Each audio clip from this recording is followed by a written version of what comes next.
ప్రియమైన అత్యంత హేయమైనటువంటి సంఘటన గురించి ఆ తర్వాత ప్రభుత్వ అలసత్వాన్ని గురించి కూడా మీ ముందు చెప్పాలనే ఉద్దేశంతో గుంటూరు పట్టణ అధ్యక్షురాలు ఫాతిమా గారు అలాగే నేను మీ ముందుకు రావటం జరిగింది. మేము ఆ విషయాలు చెప్పే ముందు ఈ రాష్ట్ర ముఖ్యమంత్రి గారు మాట్లాడినటువంటి మాటలు మీకు వినిపించి తర్వాత నేను మాట్లాడతాను. నిన్న గుంటూరులో ఒక విషయం జరిగింది, ఆ విషయం కూడా చెప్పాలి. ఇద్దరి మధ్యలో తగరాదు, ఆ ఇద్దరి మధ్యలో ఉండే తగరాదుని ఒక తెలుగుదేశం పార్టీ కార్యకర్త ఉపయోగించుకొని వేరే వాళ్ళని ఈ ట్రాన్స్జెండర్ ఉంటారు వాళ్ళు పంపించి ఒక మహిళ బట్టలు ఇప్పే పరిస్థితికి వచ్చారు. అది విన్నాను. ఇది నేరం, ఎవరు చేసినా తప్పే. ఇమ్మీడియట్ గా అతన్ని పార్టీని సస్పెండ్ చేయడమే కాకుండా అరెస్ట్ చేయమని ఆదేశాలు ఇచ్చానని మీ అందరికీ ఇన్ఫర్మేషన్ ఇస్తున్నా. అక్కడుండే ఆఫీసర్లు కూడా ఉదాసీనంగా ప్రవర్తించారు, వాళ్ళు కూడా ట్రాన్స్ఫర్ చేయమన్నా. చట్టాన్ని ఏ వ్యక్తి కూడా తన చేతల్లోకి తీసుకోవడానికి వీలు లేదు. అది నావాడైనా పరవాడైనా ఎవరైనా ఒకటే. ఈ విషయాన్ని గుర్తుపెట్టుకోవాల్సిన అవసరం ఉంది. నేను ఇవి చేస్తే మీరు చేసిన తప్పంటే నా మీద విరుచుకుపడతారా? అది జరగనీయం. Law and order కాపాడతాం. మా ఆడబిడ్డల మానానికి శీలానికి రక్షణగా ఉంటా. ఇప్పుడే ఆమె ఇస్తున్నా, ఎవడైనా ఇలాంటి తప్పుడు పనులు చేస్తే ఎవరిని వదిలిపెట్టనని మరొకసారి మీ అందరికీ విజ్ఞప్తి చేస్తున్నా. ఈ రాష్ట్ర ముఖ్యమంత్రి సుదీర్ఘకాలం రాజకీయాలు నడిపినటువంటి వ్యక్తి, 4వసారి ముఖ్యమంత్రిగా పనిచేస్తున్నటువంటి నారా చంద్రబాబు నాయుడు గారి మాటలు మీరు విన్నారు. దీనిలో చాలా అబద్ధాలు, అసత్యాలు చెప్పాడని ఈ సందర్భంగా నేను చెప్తున్నాను. మొదటిది ఏంటంటే, నిన్న ఈ సంఘటన జరిగిందని చెప్తున్నారు. ముఖ్యమంత్రి గారు ఎప్పటికప్పుడు ఇన్ఫర్మేషన్ తీసుకునేటటువంటి ముఖ్యమంత్రి గారు ఏం చెప్తున్నాడంటే, నిన్న ఏం చెప్తున్నాడు, ఇది జరిగింది 3 రోజుల క్రితం 15వ తారీఖు సాయంత్రం 8:30 గంటల ప్రాంతంలో జరిగితే నారా చంద్రబాబు నాయుడు గారు ప్రపంచానికి నిన్న జరిగిందని చెప్తున్నాడు. ఎందుకు నిన్న జరిగిందని చెప్తున్నాడంటే, ఈ 3 రోజులు యాక్షన్ తీసుకోకుండా అట్టి పెట్టారు కాబట్టి దాన్ని అలా చెప్పేటటువంటి ప్రయత్నం చేస్తున్నారు. నెంబర్ 1. నెంబర్ 2, ఇద్దరి మధ్యన తగాదా అంటున్నారు. ఇది ఇద్దరి మధ్యన తగాదా కాదు. ఆ వార్డులో ఉన్నటువంటి తెలుగుదేశం పార్టీ సెక్రటరీకి ఒక పౌరుడికి జరిగినటువంటి సంఘర్షణ. ఎందుకు జరిగింది? నేను ఆ కుటుంబాన్ని, నేను ఫాతిమా గారు వెళ్ళాం, పరామర్శించాం. విషయాలు తెలుసుకున్న తర్వాత మాత్రమే మేము మాట్లాడుతున్నాం. ఎందుకు జరిగిందో తెలుసా? ఆ బాధితురాలి యొక్క భర్త, అంటే ఆ బాధితులు రోడ్డు పక్కన ఒక బోరు వేసుకున్నారు. 15 సంవత్సరాల క్రితం బోర్ను వాడుకుంటున్నారు. ఈ మధ్యన రిపేర్ వస్తే దాన్ని చేసి రిపేర్ చేసుకుంటుంటే ఈ తెలుగుదేశానికి సంబంధించినటువంటి వ్యక్తి కార్యదర్శి, ప్రధాన కార్యదర్శి, ఆ పార్టీ డివిజన్కి ప్రధాన కార్యదర్శి అయినటువంటి మల్లెల మూర్తి వెళ్ళి అటకాయించాడు. ఎందుకు అటకాయించామని అడిగాడు. అడిగితే ఆయన చెప్పిన మాటే, బాధితుల యొక్క భర్త చెప్పిన మాట, క్యాష్ కొట్టు, పని చేసుకోమని చెప్పాడు. నేను క్యాష్ కొట్టను అన్నాడు.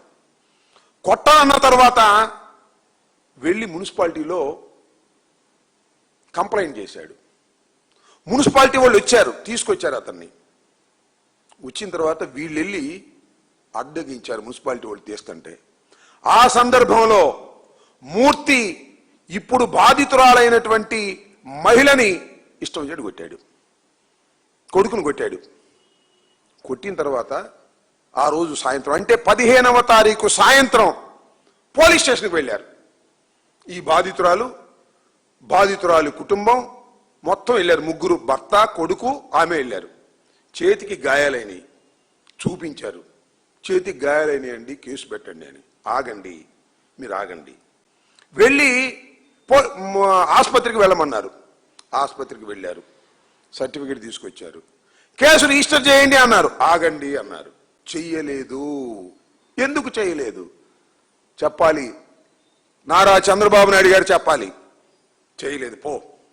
తర్వాత ఏం చేశారండి? పాపం ఆ భర్త ఏం చేశారంటే, సరే ఇంటికి వెళ్ళండి మీరు, నేను పోలీస్ స్టేషన్లో ఉంటాను, పోలీసులు ఇంకా రాలేదని ఆ భార్యని, కూతుర్ని ఇంటికి పంపించాడు. అప్పుడు వచ్చాడు మూర్తి మళ్ళా ఒక అవతారంతో. కొంతమందిని వెంట పెట్టుకొచ్చాడు. దానిలో ట్రాన్స్జెండర్స్ ఉన్నారు. తీసుకొచ్చి భర్త పోలీస్ స్టేషన్లో ఉండగా, పోలీస్ స్టేషన్లో కేసు రిజిస్టర్ చేయమని భర్త అక్కడ కూర్చుని ఉండగా, ఎరా పోలీస్ స్టేషన్లో కేసు పెడతావా? నేను తెలుగుదేశం వాడిని, నువ్వు పోలీస్ స్టేషన్లో కేసు పెడితే కేసు రిజిస్టర్ చేస్తారా? చూస్తా అని ఆ ట్రాన్స్జెండర్స్ సహాయంతో 9 మంది ఆమె మీద దాడి చేశారు. విచ్చలవిడిగా కొట్టారు. కొట్టారు. పో. బట్టలు కూడా తీసేశారు. టోటల్గా వివస్త్రం చేశారు. అవన్నీ చూపించకూడదు, నేను చూపించను. సోషల్ మీడియాలో భయంకరంగా వస్తున్నాయి, వైరల్ అవుతున్నాయి. విచ్చలవిడిగా బట్టలు ఊడదీసి నడి రోడ్డు మీద కూర్చోబెట్టారు. ఇప్పుడు మహాభారతంలో విన్నాం, వివస్త్రం చేశారు. అది కూడా పూర్తిగా కృష్ణుడు వచ్చి అడ్డుకున్నాడు. కానీ ఇక్కడ ఎవరు అడ్డుకోలా. కొడుకు అడ్డుకుంటే కొడుకు లాగేశారు, కొడుకును కొట్టారు, ఆమెను కొట్టారు. ఏం చేయాలి? ఇది ఏం జరుగుతుంది రాష్ట్రంలో? చంద్రబాబు నాయుడు గారు చెప్తున్నాడు, హామీ ఇస్తున్నాడు, మళ్ళా హామీ ఇస్తున్నాడంట, మహిళలకు ఏమన్నా జరిగితే ఊరుకోను అని. జరిగిందే. ఏం చేశాం? వెళ్ళారు, మళ్ళీ వెళ్ళారు. పాపం బావురుమంట ఆ పోలీస్ స్టేషన్లో ఉన్నటువంటి భర్త వచ్చి ఈ సంఘటన తెలుసుకొని వీళ్ళని తీసుకెళ్ళాడు. కేసు రిజిస్టర్ చేయండి అన్నారు. కంప్లైంట్ ఇవ్వండి అన్నారు. 1 గంట దాకా కంప్లైంట్ రాస్తానే ఉన్నారు. 1 గంట కూడా కేసు రిజిస్టర్ చేయలే. పొద్దున ఎమ్మెల్యే గారి దగ్గరికి వెళ్ళారు. అమ్మా నువ్వు మహిళవి, ఇలాంటి ఘోరం జరిగింది అంటే ఆగండి అంది. ఆగారు. వాళ్ళని పిలిచారు. ట్రాన్స్జెండర్స్ తరఫున ఈ మూర్తిని అందరినీ పిలిచారు. పిలిచి కాంప్రమైజ్ పెట్టారు. కాలా. పంచాయతీ చేశారు. కాలా. కేసు రిజిస్టర్ అయిందా? కాలా. ఎందుకంటే ఎమ్మెల్యే గారు చెప్పింది కేసు రిజిస్టర్ చేయరు. చివరికి మధ్యాహ్నానికి అనుకుంటాను, మధ్యాహ్నానికో 11 గంటలకో రాజీ పడం పొమ్మంటే అప్పుడు కేసు నామినల్గా రిజిస్టర్ చేశారు. రిజిస్టర్ చేసి తల కింద పెట్టుకున్నారు. 8వ తారీఖున 16వ తారీఖున కేసు అయితే రిజిస్టర్ చేశారు. కనీసమైనటువంటి సెక్షన్లు కూడా సరిగా వేయకోకుండా కేసు రిజిస్టర్ చేసి తల కింద పెట్టుకు పడుకున్నారు. 16 అట్ట గడిచిపోయింది. 17వ తారీఖు ఆ నోటా తెలిసింది. ఇంకో చిత్రమైన విషయం ఏంటంటే, అదృష్టం వాళ్ళ ఇంటి దగ్గర 2 కెమెరాలు నేను చూసి వచ్చా. నేను అమ్మాయి వెళ్ళి చూసి వచ్చాం. 2 కెమెరాలో రికార్డ్ అయింది మొత్తం. ఆ రికార్డుని తీసుకెళ్లి చూపించారు. అమ్మో ఇది కొంప మునిగిపోయే వ్యవహారం, ఇంకేముంది, ఈ వైఎస్ఆర్సీపీ ఇంటర్ఫీర్ అయిపోద్ది, మహిళా సంఘాలు వచ్చేస్తాయి అని అప్పుడు మేలుకున్నారండి చంద్రబాబు నాయుడు గారును మన అక్కడ లోకల్ ఎమ్మెల్యే గారు.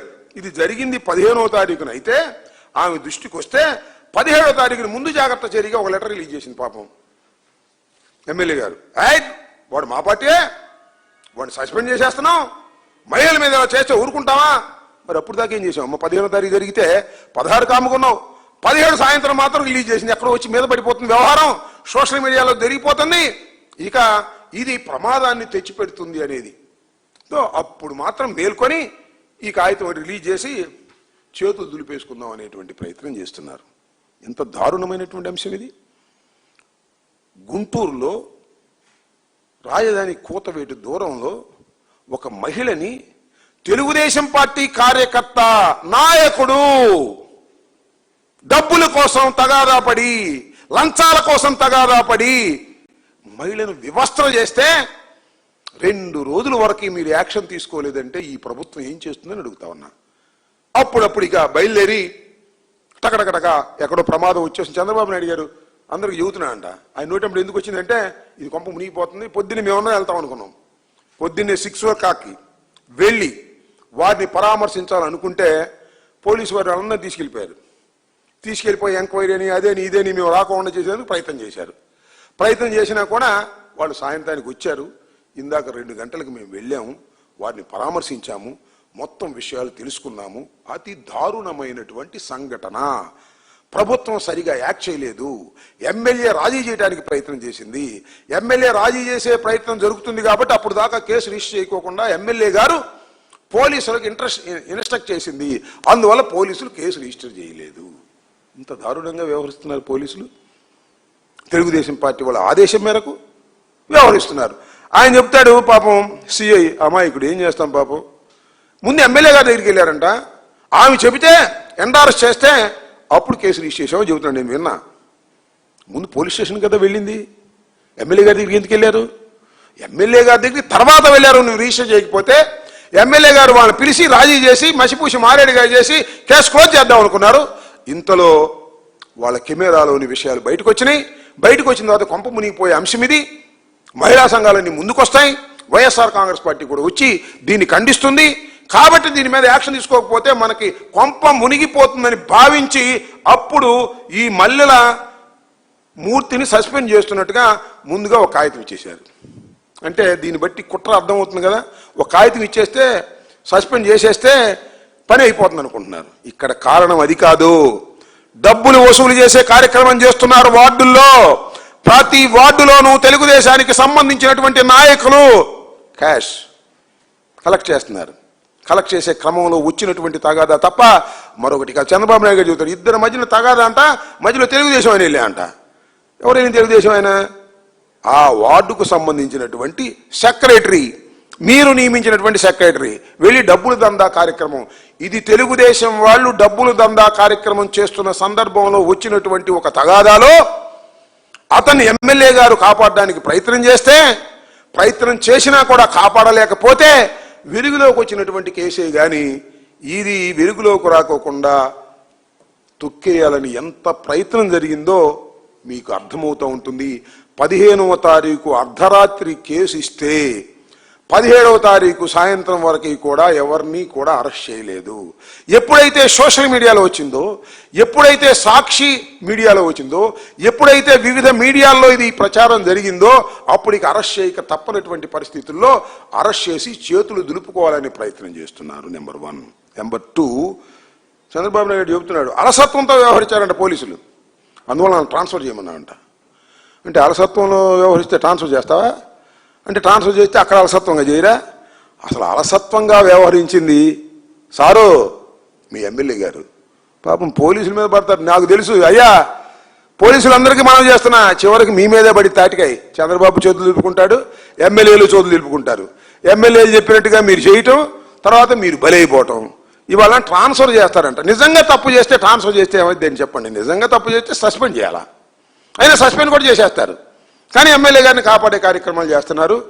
చెయ్యవలసింది మీరు, మీ తెలుగుదేశం ప్రభుత్వం, మీ తెలుగుదేశం కార్యకర్త, మీ శాసనసభ్యురాలు, మీ హోంమంత్రి.